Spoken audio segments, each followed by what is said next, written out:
I've watched thousands of people destroy their financial lives, not because they lack money, but because they fundamentally misunderstood what money actually is. They treat $100,000 like it's either nothing or everything, when the mathematical reality is far more precise. Most people think freedom requires millions, but I'm going to show you why that belief is not just wrong. It's statistically provable nonsense that keeps you trapped in a system designed to extract your time and capital. Let me be direct. If you have $100,000 today and you feel broke, the problem isn't your bank account. The problem is that you're running faulty code in your decision-making process. You're using emotions where mathematics should govern. You're following cultural programming instead of logical analysis. And most critically, you're measuring wealth by the wrong variables entirely. I spent decades building mathematical models to extract patterns from financial markets. The most profitable insight wasn't about stocks or bonds. It was about human behavior and the systematic errors people make with capital. The traditional approach to money, the one sold to you by every financial institution and advertised lifestyle, is fundamentally broken. It optimizes for consumption instead of optionality. It maximizes expenses instead of operational efficiency. And it completely ignores the single most important equation in personal finance, the one that determines whether you are actually free or just pretending to be. Here's the thesis I'm going to prove to you today. $100,000 represents a critical threshold, a phase transition point where the mathematics of your life completely changes. But only if you understand three specific mechanisms that separate those who use money as a tool for freedom from those who remain enslaved by their own spending patterns. These aren't motivational concepts. These are mathematical realities that function regardless of your feelings about them. The first fatal error people make is confusing income with wealth. I've seen this destroy more financial lives than market crashes ever could. Someone making $200,000 per year thinks they're wealthy. But when you run the actual numbers, when you calculate their burn rate, their fixed obligations, their time cost, you discover they're operating at near zero optionality. They've built a financial structure that requires constant input to prevent collapse. That's not wealth. That's a high-paying job with expensive handcuffs. Let me give you a concrete example that illustrates this principle. Imagine two people. Person A makes $300,000 annually. They live in an expensive neighborhood because that's what successful people do. They drive a car that costs $70,000 because image matters in their profession. They have a mortgage that demands $6,000 per month. Add in property taxes, insurance, the second car, private schools, the lifestyle maintenance costs, and you're looking at monthly fixed expenses around $15,000.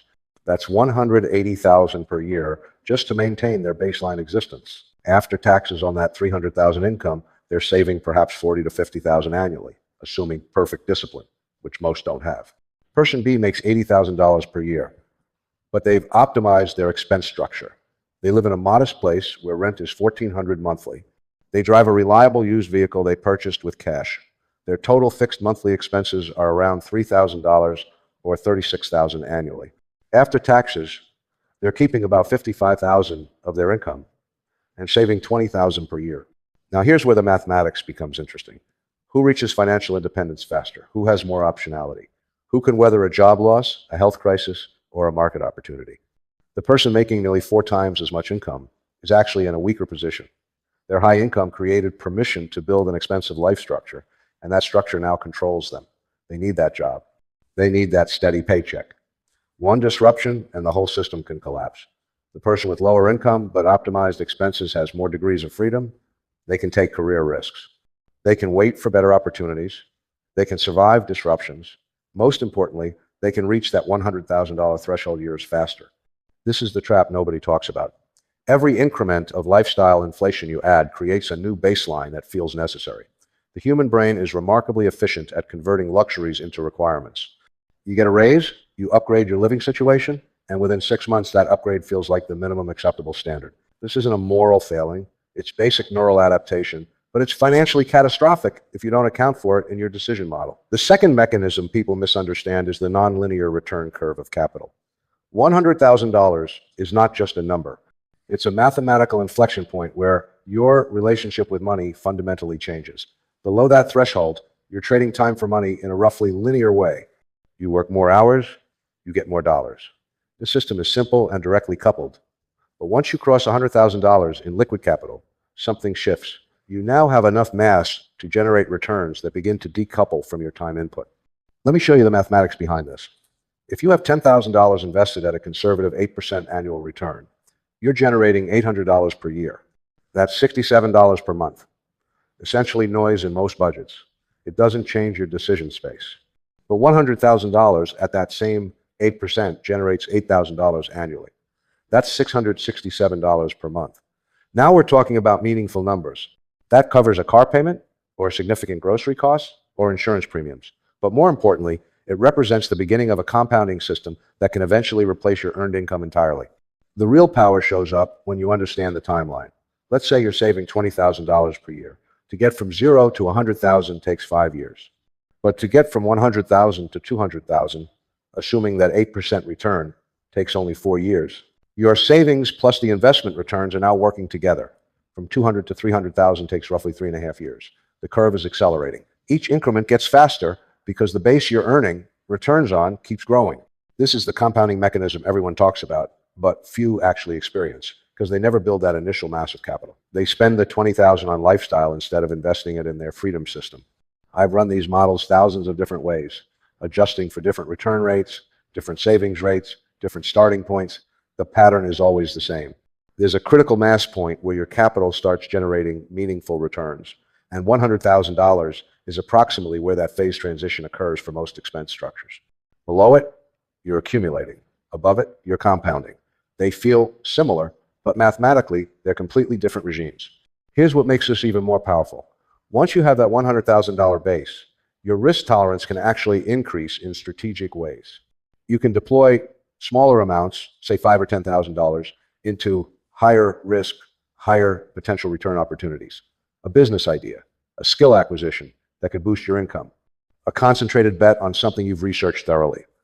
If it fails, you still have your base. You're not starting over from 0. This is what I mean by optionality.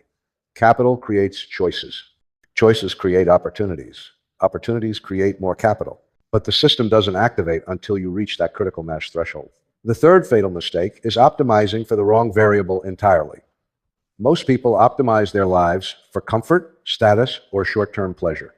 These are fine goals if your objective is to consume resources.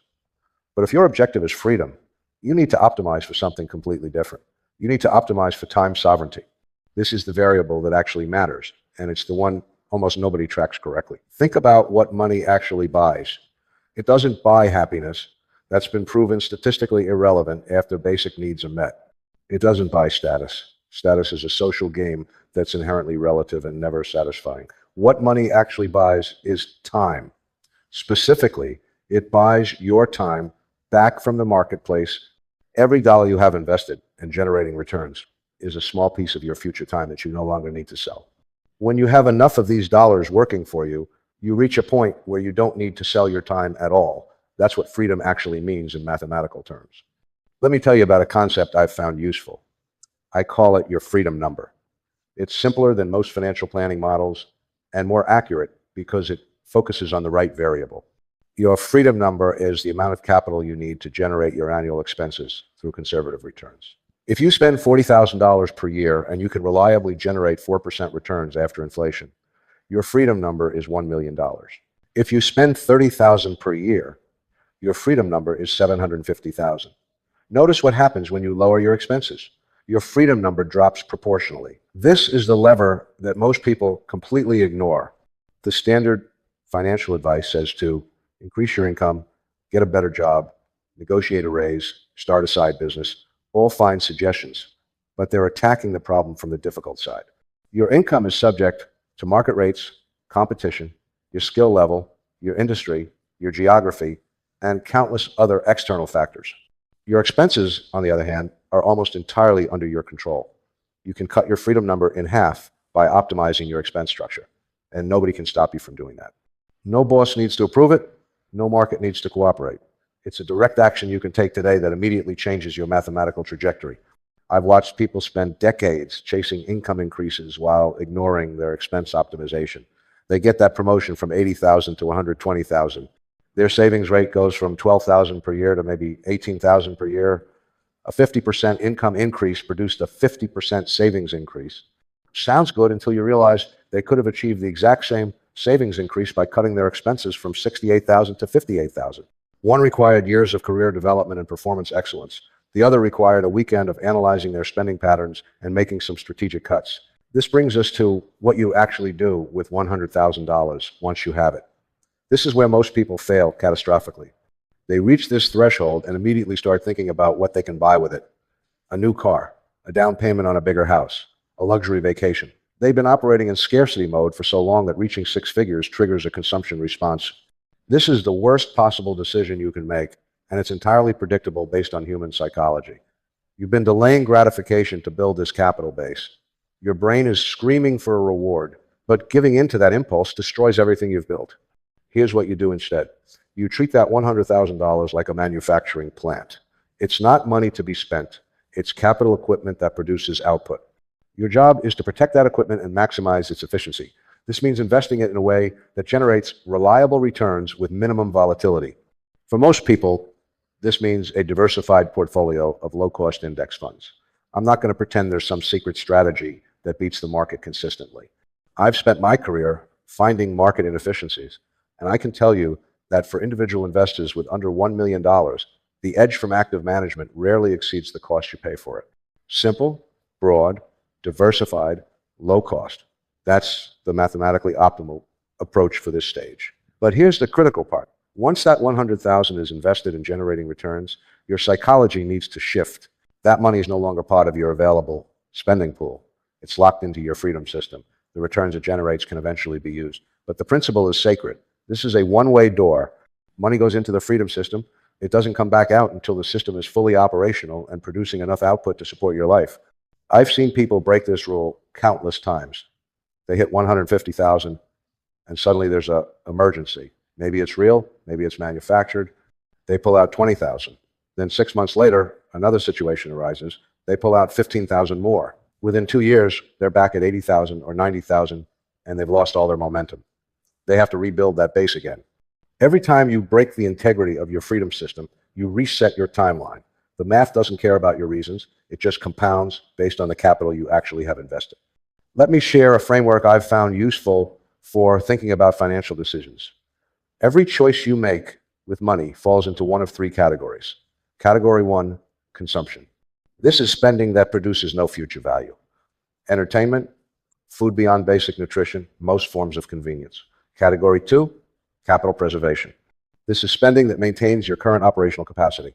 Housing, basic transportation, healthcare, essential insurance. Category three, capital appreciation.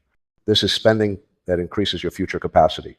Education that boosts your income. Tools that improve your efficiency. Investments that generate returns. Most people operate with roughly 70% consumption, 25% capital preservation, and 5% capital appreciation. They're stuck in an equilibrium where their life never really improves. The people who reach financial freedom reverse these ratios. They drive capital appreciation up to 30 or 40%, keep capital preservation around 30%, and cut consumption down to 30% or less. This isn't about deprivation. It's about recognizing that every dollar spent on consumption today is a dollar that can't compound for your future freedom. You're making a trade, and most people make that trade unconsciously without ever calculating what they're actually giving up. Here's a specific example to make this concrete. You're deciding whether to spend $5,000 on a luxury vacation. Category one, spending, pure consumption. It produces memories and temporary pleasure, then it's gone. Alternatively, you could invest that $5,000 in your freedom system. At 8% returns, that $5,000 becomes approximately $73,000 after 30 years. But more importantly, it becomes part of the base that's generating monthly returns right now. $5,000 at 8% produces $400 annually, or $33 per month, forever, every month for the rest of your life, assuming you don't touch the principal. So the real question is not whether a $5,000 vacation is worth $5,000. The question is whether a week of travel is worth $33 per month for the rest of your life. When you frame it that way, the mathematics becomes much clearer. Some people will still choose the vacation, and that's fine. But they should make that choice knowing the actual trade-off, not just the upfront cost. This is how every financial decision should be evaluated once you're building your freedom system. Not what does it cost today, but what optionality am I giving up tomorrow? This is opportunity cost thinking, and it's the foundation of rational resource allocation.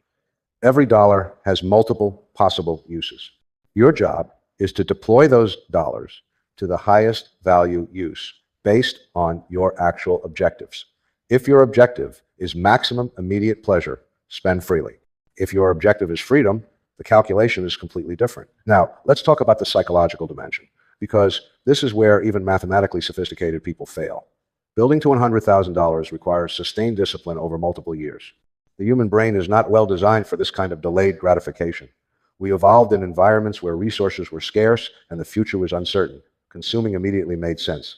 Storing resources often meant they'd spoil or be stolen.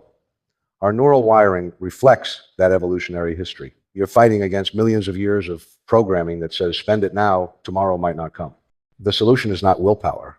Willpower is a finite resource that depletes with use. Instead, you need systems that make the correct behavior automatic. The most effective system I've seen is what I call the priority allocation model. On the day you receive income, before you see it in your main checking account, a predetermined percentage is automatically transferred to your investment accounts. You're paying your freedom system first, not last. What remains in your checking account is what you have available to spend. This removes the decision point. You never have to exercise discipline or willpower because the correct action happens automatically. Most people do the opposite. They receive their income, they spend on whatever comes up during the month, and then they try to save whatever's left over at the end. This fails for obvious reasons. There's always something left over at the end of the month, and that something is usually close to zero. Expenses expand to consume available resources. This is known as Parkinson's law in a financial context. By removing the money before you can spend it, you force your expenses to fit within a smaller container. And because humans are remarkably adaptable, you adjust within a few months. The lower spending level feels completely normal. I recommend starting with at least 20% of gross income going directly to investments. If you're early in your wealth building phase, 30 or 40% is better. I've seen people sustain 50% savings rates for years, once they build the right systems and mindset. It sounds extreme until you realize that cutting your freedom timeline in half might mean retiring at 45 instead of 65. 20 years of your life, that's what we're actually talking about here. 20 additional years where you control your time instead of selling it. When you frame it that way, living on 50 or 60% of your income suddenly seems like a bargain. The other psychological trap is comparison. Humans are intensely social creatures. We constantly evaluate our status relative to others. When your colleagues are driving new cars and taking expensive vacations and you're driving a 10-year-old vehicle and cooking at home, your brain interprets this as low status. It's uncomfortable. It creates psychological pressure to conform to the spending patterns around you. This is why your peer group has such a massive impact on your financial outcomes. If you surround yourself with people who optimize for consumption, you'll be pulled toward consumption. If you surround yourself with people who optimize for freedom, you'll be pulled toward freedom. The solution is to be deliberate about your information environment. Stop following people on social media who showcase expensive lifestyles. Stop reading magazines and websites that promote consumption. Start engaging with content and communities focused on financial independence and rational resource allocation. This isn't about being antisocial. It's about recognizing that your environment shapes your behavior more than your conscious intentions do. You can have the best logical framework in the world, but if you're constantly exposed to messages that say, spend more, buy this, upgrade that, your behavior will drift toward consumption regardless of your intellectual understanding. Let me address a common objection I hear. Some people say this approach is too extreme, that you're sacrificing your youth and your present happiness for some distant future that might never arrive. Life is short, enjoy it now. This argument sounds reasonable until you examine the mathematics of happiness research. Studies consistently show that happiness increases with income, up to about $75,000 to $80,000 annually, and then it plateaus. Additional income beyond that threshold produces minimal additional happiness. What does continue to increase happiness is autonomy, control over your time, and freedom from financial stress, all of which come from having capital, not from having high consumption. The person spending $100,000 per year is not twice as happy as the person spending $50,000 per year. But the person with $200,000 invested is dramatically more secure, more free, and more capable of handling life's uncertainties than the person with zero invested. The math is not controversial. The research is clear. Yet most people ignore it because it conflicts with the cultural programming that says more spending equals better life. It doesn't. Beyond a fairly modest threshold, more spending just equals more stuff and higher fixed costs. Here's what actually happens. When you reach $100,000 invested and you continue building from there, your stress levels decrease. You sleep better. You make better decisions because you're not operating from financial desperation. You can be more selective about career opportunities because you're not forced to take the first offer. You can invest in relationships and health because you have time and resources. You can pursue projects that interest you even if they don't pay well immediately because you have a financial foundation. This is what freedom actually looks like. It's not yachts and mansions. It's optionality and reduced anxiety. It's knowing that you can weather storms. It's having choices. The final piece I want to address is the timeline question. How long does it actually take to reach $100,000 starting from zero? The answer depends entirely on your savings rate. If you save $10,000 per year with an 8% return, you'll hit $100,000 in about 8 years. If you save $20,000 per year, you'll get there in 4.5 years. If you can push it to $30,000 per year, you're looking at 3 years. These are not impossible timelines. These are achievable goals for anyone with a middle-class income and reasonable expense discipline. The key insight is that the timeline is under your control. You can't control market returns, at least not reliably. You can't control your income growth with perfect precision. But you can control your savings rate almost entirely. This is the variable you optimize. And the beautiful thing about focusing on the controllable variable is that it produces psychological benefits immediately. You're taking action. You're making progress. Every month you see the numbers increase. This creates momentum and reinforces the behavior. I've watched people transform their financial lives in 5 years or less by simply taking this seriously. Not through luck, not through high-risk speculation, not through inheritance, through systematic application of basic mathematical principles. High savings rate, low expenses, consistent investing, long time horizon. That's the formula. It's not complicated. It's not sexy. It doesn't make for exciting stories, but it works with near certainty if you execute it consistently. Let me leave you with this final thought. $100,000 is not the end goal. It's the beginning of real financial capability. It's the point where your capital starts generating meaningful returns. It's where you transition from accumulation mode to compounding mode. It's where you begin to experience what financial freedom actually feels like. But you only reach it by making decisions that look irrational to people around you. Driving older cars, living in smaller places, skipping purchases that feel normal and expected, taking your lunch to work, optimizing every significant expense category. These decisions feel like sacrifice when you're making them, but they're not sacrifice. They're investment. You're investing in a future where you control your time, where you don't need permission to take a month off, where losing your job is an inconvenience, not a catastrophe, where you can pursue work you find meaningful rather than work that pays the most. This is what $100,000 buys. Not the things you can purchase with it, but the freedom it generates through compound returns. So here's what I want you to do. Leave a comment below telling me one specific action you're going to take in the next 7 days to move toward your $100,000 goal. Not a vague intention, a specific action. Are you going to calculate your current savings rate? Are you going to set up automatic transfers to an investment account? Are you going to analyze your 3 biggest expense categories and identify cuts? Are you going to sell something you don't need? Whatever it is, make it concrete. Make it measurable. Make it time-bound. And if you found value in this breakdown, hit that like button. It tells me this approach resonates and I should continue developing content in this direction. The mathematics of financial freedom is not mysterious. It's not reserved for the wealthy or the lucky. It's available to anyone willing to make logical decisions consistently over time. $100,000 is your first major milestone. Reaching it changes everything about how money works in your life. The question is not whether you can get there. The question is whether you're willing to make the trade-offs required to get there. Most people are not.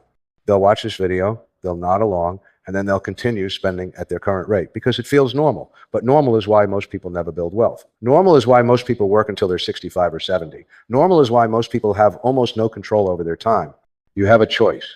You can optimize for normal, which means consumption and comfort today at the cost of freedom tomorrow, or you can optimize for freedom, which means strategic discomfort today in exchange for decades of sovereignty later. The mathematics is clear, the path is defined, the only variable left is your decision. What are you optimizing for? Because that decision, made consciously or unconsciously, will determine the entire trajectory of your financial life. Make it deliberately, make it logically, and make it based on what you actually want your